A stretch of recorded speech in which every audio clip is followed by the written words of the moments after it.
In the past, a lot of women didn't know that they could get this kind of surgery, but women come to me for this procedure with several different concerns. Some of them, it's purely aesthetic. They just don't like the way they look. They're self-conscious when they're with a partner. Other patients, it's functional. They have irritation during sex. They have irritation or pain when they're riding a horse, a bicycle, a motorcycle.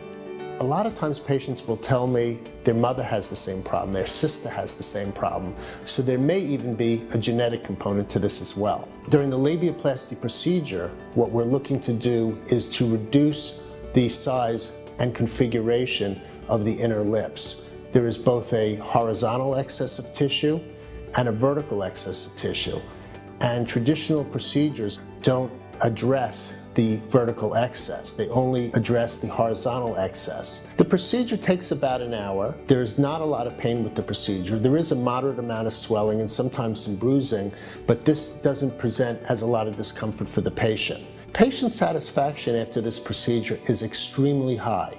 The procedure has a very low complication rate. Most complications, such as wound healing issues, are very minor and easily addressed. Patients uniformly seem to be extremely happy with the way they appear, but also for those who are having functional complaints such as irritation or pain during intercourse are seeing relief from that as well. I spent a fair amount of time explaining the procedure, using illustrations that are on my website, trying to make them feel as comfortable as possible so that when we finally get to the examination phase, they understand exactly what we're doing and it's done in a very matter-of-fact fashion.